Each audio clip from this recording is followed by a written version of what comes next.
Hello, everyone. It is Jaime Jo Wright here at Mad Lit Musings, and today I have our repeat guest, and one of my favorites, Miss Patricia Bradley.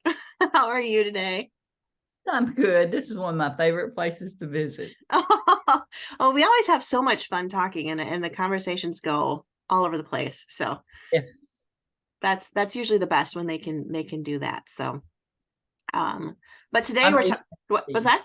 I'm ADHD, so Yeah, squirrel. yeah, squirrels. I have squirrels and rabbits constantly in my conversations. So it's totally fine. And people I don't think listen to my podcast for sense and sensibility. That's more like Fun to chaotic listen. and crazy or something. I'm not sure what the adjectives would be. Yeah, I agree. Oh, fun. But And we where are were what's that? I said, and where were we? I don't know. I don't know. I think we're talking about one of your books coming out February 6th. I do know that. February 6th. Wonderful. We have Fatal Witness coming out, which is book number 2 in your Pearl River series. And I distinctly remember reading or chatting with you about the first one, which was Counterattack, correct? And that was the one that was all about chess, the game of chess. And the dark web and Yes, that's right. That's when I found out you have a secret life on the dark web. yeah, well, I took a course in it. I know you did. And Oh it, man. it I probably, keep thinking I'm gonna go over there and see what's over there for real. I mean, I did it on the course, but it was kind of anyway. yeah, that would be an interesting place to visit, a little bit frightening. And it's funny, and we don't need to get off on that rabbit trail, but since we're talking about it, I'm always like, there's a part of my mind that's like, how do you even get on the Oh, that's dark easy. web? Oh, it's That's easy? Yeah, you download the Tor browser, which stands for the onion router. Oh, Tor. okay. The Okay. onion. Yeah, Look you at got look at this. you download it on a USB drive Okay. Well, you're good to and go. go. Go from Yeah, there. You heard it here first, everyone. Madlet Musings. New coach on the dark web, Patricia Bradley, best-selling author of Christian fiction. yeah. Oh, I love it. Okay, but we have the next book in that series, Fatal Witness. So let me just read the back cover copy to make sure that I get it all correct here. So, as a child artist and potter, Dani Bennett witnessed the brutal murder of her parents. What a way to start a book. Okay. With no memory of the incident or her true identity, she was forced to take on a new name and a new life, hidden away in Montana for the past 25 years. Mae Richmond has spent the same stretch of time searching for her granddaughter, who went missing the night her daughter and son in law were murdered. Convinced the woman she saw in a Pottery magazine feature is the woman she's been searching for, she enlists the help of canine officer Mark Lassiter of Pearl Springs, Tennessee, who tracks Dani down. Skeptical but curious, Dani sets out on a journey to uncover the secrets of her past and reclaim her true identity. But someone close to her is determined to keep the truth of what happened all those years ago hidden. All right. That sounds good. It is good. I think. I actually, when I read the last copy, I still liked it. That's always a plus, right? You get your edits back and you're like, oh, maybe my career will still continue. Well, and the thing is, I mean, after you've read it for umpteen times, Mm-hmm. it's just hard to figure. It's like you know what the next word is, Right. so I still liked it. So that That's was good. good. That's good. Yeah. Sometimes it can be really hard to stay excited about a story you've written when it's the 8th time reading it through. Or listening to it, because I always listen to it. I Mm, get to read it back to me, okay. and so as I'm reading along, because that helps catch miswords Well, type. that's a good idea. Well, Yeah. see, I'm learning new things today. So dark web and read your edits back to you. I like that. Okay. So tell us a little bit here. She's Dani's a child. She was a child. She's no longer a child, but she was a child victim, essentially, correct? She was 8, and her uncle whisked her away to Montana and started a new life for him. But Okay. he never would he just, when she would ask, because she doesn't did she her first memories are in Montana. Mm-hmm. she's 9 years old, 8 years old, and so he really doesn't want her to regain her memory because the reason he took her away is he was afraid the killer would come after her. After her, sure. Has hidden her away.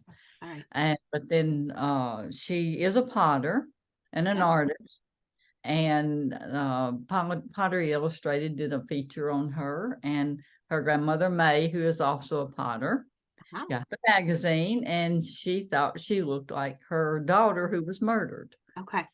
And she goes by Danny now. She was Danielle as a child, and so the grandmother is great. She has a crime board.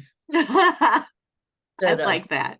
She's like 78, and she's computer savvy, and she's been, like I said, she's been looking for her for years, Facebook, whatever. Mm-hmm. She goes to see the sheriff who was in the first book, Alex Okay. Stone, and asks would she send the picture of the girl in the magazine to a facial recognition to see, and gave the picture of her daughter to Right. see. So, and it comes back that, and also she has a picture of the child. And Oh, okay. so the points match. I mean, Mhm. it was 99% chance, 99% that this was her Her granddaughter. granddaughter. So she has the mark to call her because she said, I can just imagine somebody said, "Hey, I'm your grandmother. You want to call me back?" Right. Because there's no address on her website.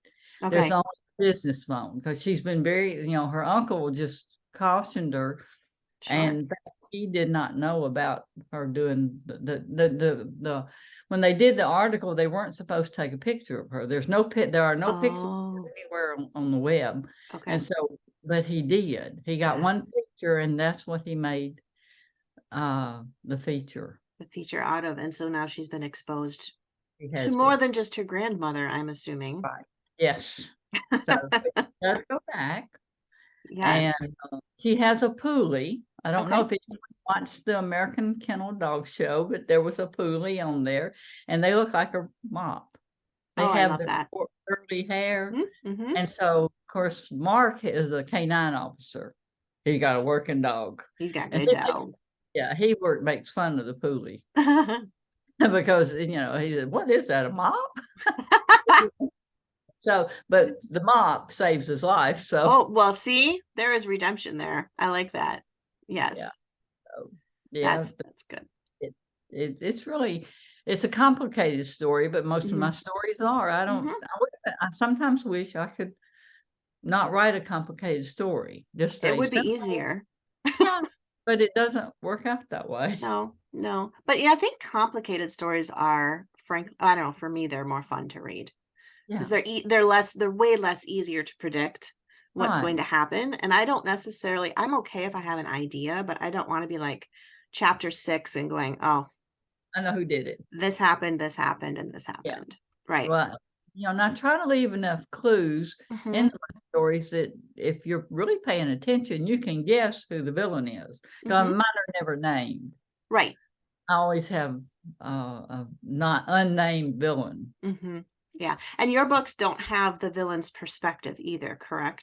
They do. Oh, they Most, do. They do. Okay. yeah, they do. The one I'm working on now does, and that one, I think that one does. I have to stop it. Yeah, pretty sure it does.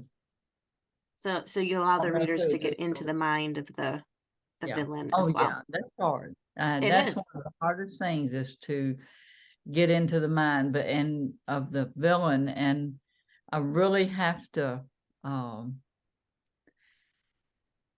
I have to understand why he's the villain. Mm-hmm. But and it has to resonate within me of why he would do that. Right. Right. So, and I particularly like the villain in this one, and his why he did it. Okay. All right. Do you find yourself, and when you're writing the villain's perspective, ever feeling sorry for them or empathizing because of what's brought them to this point of villainy? I do. I do. Okay. I think that you almost have to Mm-hmm. write a good villain. Yeah. or an antagonist. I mean, I just really, I really do. They have to be well-rounded. They're the hero of their own story. Mm, that's So, true. so you have to you have to identify with them. You have to get in their head, and Right, that's really, really hard. right, right. I've And spent that's some the hardest part is and it's getting, got to be, yeah, because yeah, I mean, you really don't want those dark thoughts in right. your own head. But I mean, anytime I get stuck on a story, it's usually because I'm not in my character's head. Mm-hmm. Right. Something like your cat. Mine was here a while ago. Yeah. Yeah, it's you have to I have to get in my character's head. Mm-hmm. Right. Right. And that's, I've found myself, I don't know if you've done this, but they've got a lot of documentaries out now where you can watch like From the Mind of a Killer, or they Yeah, do the killer interviews. And I found it's almost difficult to watch because not because I get creeped out or anything, maybe I should, but because I find myself almost becoming empathetic toward the killer. And I know some of that psychological manipulation from some of them, yeah. but then Oh, there's, yeah. They're masters at oh, manipulating. 100%. But then also when you learn about their history too, you can also see But what's wrong. the word? A progression of why they are the way they are. Yeah. Well, Yeah. usually a lot of times they do that one thing, Hmm. and then the rest of it is cover up. Oh, They're yeah. trying, they're trying, they have to keep going, Right. keep from getting caught. Right. It's like a quicksand. There's Yeah. the crime, and then there's all the other crimes that have to take place so you don't drown. Yeah. Yeah. Yeah. Well, and it's interesting too, because I was reading a book once about um oh my goodness, Ted Bundy. I'm not sure why I couldn't remember that. Very famous serial killer. But it was interesting to me how the author, who had actually known him personally, um, she did a really good job of setting up his background story. So really like the first half of the book was about a very normal individual who fit very well into society, but you also learned a lot of the abuses and heartbreaks and things that had twisted an already potentially psychotic mind into what he became. And I found myself struggling because about halfway through the book, I found myself almost cheering for him and wanting, not cheering for him and his crimes, but cheering for him in the sense of wanting him to be redeemed, because you Right. felt this element of, oh my gosh, if he'd only had a mom that had just Yeah. adored him and loved him and showed him, if he'd only had this, if he'd only seen the love of God, if he don't, those are the thoughts and feelings I start having. I thought we used Ted Bundy. I used to teach abstinence to Hmm. teenagers, Right. and we used Ted Bundy because when he was 10 years old, he found a stash of Playboy Hmm.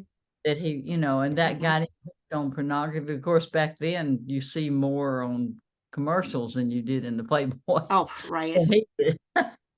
But and we wonder why when you look at some of the commercials, we wonder why pornography is so rampant. Oh, yeah.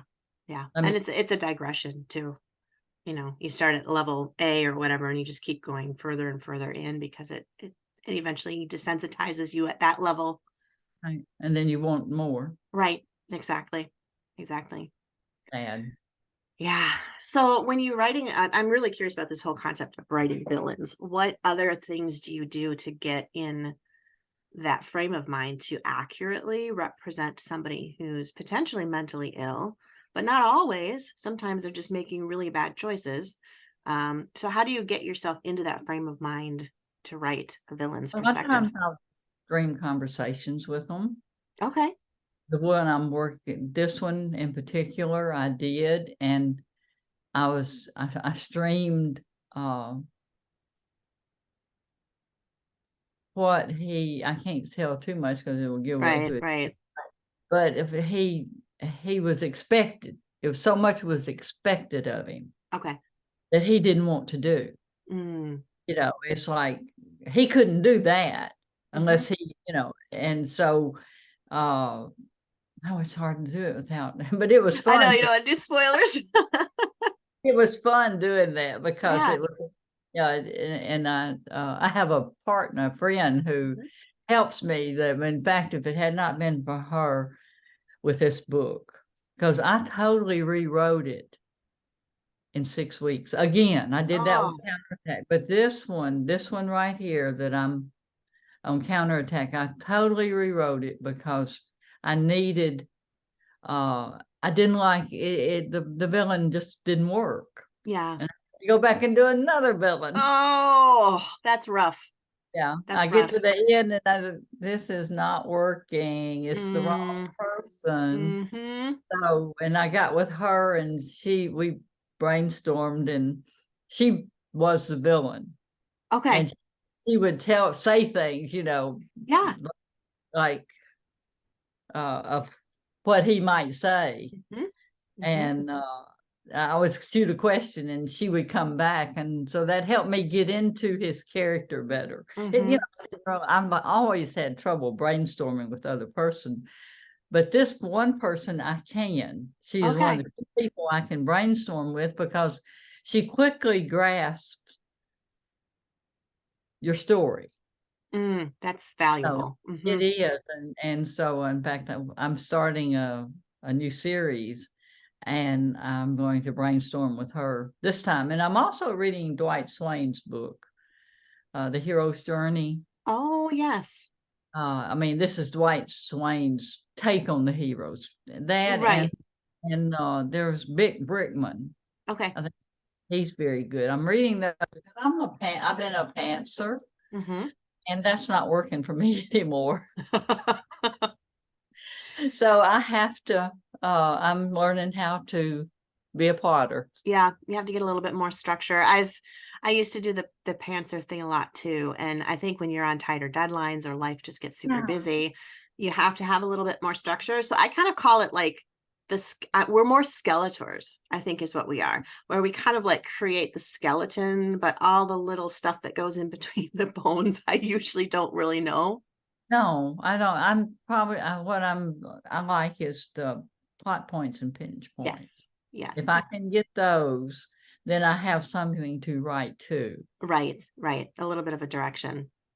So that's what I will do with this new series. It's just Hmm. now starting to come together in my head. Now I'm going back to Logan Point too, Ooh. which is the first series. Yes. Yes, that's exciting. So, Story, who was in the first book. mhm, mhm. Awesome. Revisit all the old friends. That's always great. I love that with books when you're reading and all of a sudden you're like, I know this person. I read them years ago or however it was. Yeah. Yeah. 10 years. Okay. All right. So your faithful readers will really enjoy that series. I'm always getting emails saying that they're not going to be more Logan Point books. So I'm happy to tell them there will be. There will be. There are more Logan Point books coming out. That's Yeah, awesome. now I've got to read them. I've never read one of my books after it came out. Oh, okay. Right. No, I don't think I have either. So I've got to get the tone more. Mm-hmm. Those were my very first books. Mm-hmm. And so it may be a little bit different than what I'm writing now. So I have to go back. I got first of all figure out where it is. I gotta go back. Go into storage and pull out the old copies. Yeah. Well, I've got the book, so I'm gonna. All right. Well, there you go. There you go. Yeah, I pulled out one of my first books. Well, I pulled out The House on Foster Hill because I needed to work Right. on some synopsis information for it. And I had totally forgotten so many of the plot threads in that book. And then I found like, wow, I almost feel like my writing style has changed and shifted. And I was like, not that it's better or worse, it's different. Different. Yeah, Well, I always hope that I do better with each book. right, Not that the other books are bad, but right. you become more seasoned. Mm-hmm. Mm-hmm. Yeah, and you kind of learn too what works and what doesn't. I was surprised with The House on Foster Hill. I was like, huh, I didn't use as much description as I use now. And then I was like, is that a good thing or a bad thing? Did I just get wordier? I can't do that. Now, I'm a what you call a lean writer. Okay. I first wrote short stories, Okay. short like 1,000 words, Okay. 2,500. 1,000 to 2,500 words. My very last short story in Woman's World was 1,000 words. Oh, I don't even know I how you know, tell a whole story in 1,000 words. but it was a fun thing. But I think that I learned the very first story I sent in, they asked for 2,500 and I sent 4,500. Okay. By rights, that editor should, that's when you had sassies, Okay. and she should have stuffed that back in there and sent it back to me. Oh, But she liked the story and cut it. Next yeah. time they asked for 2,000, I only sent 2,500. Well, it's not so bad.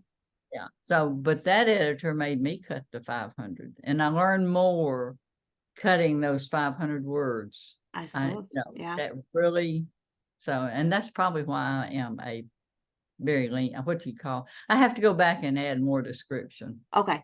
All right. Yeah, no, that makes sense. I think that's a good thing though, because I think it's easier to add than it is to subtract. I think so too. I When mean, you, well, yeah, it's 1/2 dozen other probably, but right. I do, I have the skeleton that I can flesh out. Right. But I usually lay down the suspense line, and on a 90,000 word, it'll come in at 75 or 80. And then I go back and do the romance, which adds, and also flesh out other parts. Right. Right. Yeah. Yeah. Those are usually mine too. I get the edits back and they're like, can we have a little bit more of the relationship here? We know you're not ideally romance, but a little bit would be nice. I know, it's much easier to kill them than it It's is to so put much 'em easier. together. You and I are kindred hearts. Just kill them. Get it over with. With. Oh, fun. Now, one of the things I was surprised with Fatal Witness is so many of your books do take place in the South or the southern Right. states. And this one looks like she's been in Montana. So does it take place in Montana? No. Okay. They go to Montana to, they do go to Montana for a week, Okay. but it takes place in up around Chattanooga, Okay. All right. which is not the deep South, No. but they still consider themselves Southerners, I think. But anyway, this is I'm going back to the deep South. Yeah. to Okay. That makes sense. Point, which is Well, yeah. in Mississippi. Right. So not too far from where I live. Okay. All right. Well, I'm from Wisconsin, so Tennessee is south to us. And then when you start saying Mississippi, we're like, where? How far south? Oh, that's fun. That's fun. So this book comes out in February. You said February 6th, correct? Right. And I know that readers can pre-order it where all books can be pre-ordered, but also at Baker Bookhouse. Right, 40% off. And free shipping. I mean, I've got that on my website, big letters. Yeah, it's a no-brainer too, because even when I know pre-orders are like 40% off, and then when they come out they drop to 30% off, but even then they're still cheaper than some of the monopolies out there that have their edge on book sales. So and I don't trust Amazon. Yeah, actually buying. Yeah, well, I know sometimes I've gotten what I thought was new and it wasn't new because it had like a black line through the edges or something, and those are, can't remember why they do that or how that works, but I know that means they're, some have been remanded and they sold them. That's what it was. Less than cost. Right. And then the author doesn't get any recompense for that or commission or anything off of those. So yeah, I just no. I don't like their Kindle sales either. Okay. So I just don't trust Amazon. No, that's fair. That's fair. I love to shop at Baker Bookhouse because every book is a present. They literally wrap it for you. They do. It's just nice. And it is. Michelle, who was my publicist, she's over it now. I know. That's great. Yeah, Michelle is great. I was really excited when I found out Michelle was moving to be over the retail side of things. I'm like, oh, this is good news. I would love to go up there. I have never been to Baker Books. Oh, you haven't? Oh, I love it. I love it. I'm going to be back there again in March of 2024. So shortly after, I'll have to pick up your book while I'm there because I can just get it right off the shelf. Well, I wish I've never been. I'd like to set up something. Yeah, that would be great. You'll have to get on their roster for their fiction reader summit that they do Right. I'll ask there sometime. Anna, who took Michelle's place. Yeah, absolutely. And that'd be great. Well, this is always so much fun to have you on the podcast. And I love how we deviate from actually doing a lot of talk about the book and talking about strange things like chess and the dark web. And today we talked about villains and psychology and Ted Bundy. So, I mean, who knows what's going to happen next time? Absolutely. But thank you so much for being with us. This was fun. Thank you for having me.